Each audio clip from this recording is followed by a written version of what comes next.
السلام علیکم دوستو، ہر سال کی طرح اس سال بھی ہمارے عید متنازع ہو گئی۔ اس سال بھی چاند 29 کا ہوگا یا 30 کا ہوگا، اس پر ہی الجھے رہے اور چاند کا اعلان رات کو 11:30 بجے کیا گیا اور اکثر لوگ تو سحری کے لیے سو چکے تھے اور معتکفین ابھی تک مسجد میں موجود تھے۔ یہ بڑا المیہ ہے کہ ہمارے یہاں عید اور رمضان ہمیشہ ہی متنازع ہو جاتے ہیں، پورے ملک میں ایک ساتھ عید نہیں ہو پاتی۔ ماضی میں فواد چودھری صاحب اس بات پہ زور دیتے رہے ہیں کہ عید کو سائنٹیفک طریقے سے منایا جائے اور ایک اسلامک کیلنڈر ڈیولپ کر لیا جائے اور عید اسی حساب سے منائی جائے، لیکن علماء کرام اس کو شرعی طور پر تسلیم نہیں کہتے اور کہتے ہیں کہ عید کا اعلان چاند دیکھنے کے بعد ہی ہوگا۔ اس وجہ سے گزشتہ سال بھی خاصا تنازع ہوا تھا اور بات یہاں تک پہنچی تھی کہ مرکزی رویتہ حج کمیٹی کے چیئرمین مفتی منیر بہروان صاحب کو بدل دیا گیا اور نئے چیئرمین آ گئے، لیکن معاملہ نئے چیئرمین کے آنے سے بھی نہ بدلا۔ اس کمیٹی نے بھی اعلان رات کو 11:30 بجے ہی کیا۔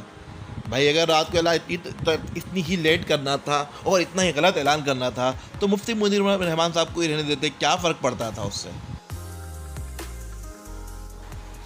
اتنی دیر سے اور اس قدر متنازع اعلان کرنے کے بعد نئی رویت حال کمیٹی کے اوپر بھی سوالات کھڑے ہو گئے ہیں۔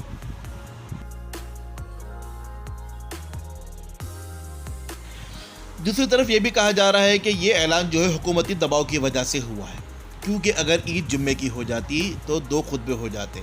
جس کے بارے میں مشہور یہ ہے کہ اگر 2 خطبے ہو جائیں تو یہ حکومت کے اوپر بھاری ہوتے ہیں۔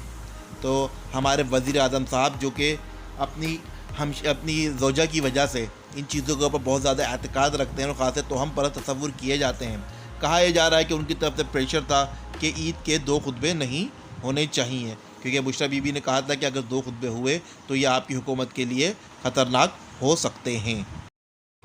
دوسری طرف مفتی پوپل زئی بھی ہر سال کی طرح اس سال بھی اپنے 1.5 اینٹ کی مسجد سجا کر عید کا اعلان کر چکے تھے۔ تو یہ بھی کہا جا رہا ہے کہ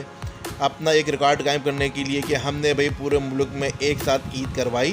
زبردستی ایک دن پہلے عید کا اعلان کر دیا گیا۔ بہرحال خاتون اول کے علم اعداد کا کمال ہو یا ایک وقت میں ملک بھر میں عید کرانے کا کریڈٹ لینا ہو، نتیجہ یہ ہے کہ آج ہم سب نے عید منا لی ہے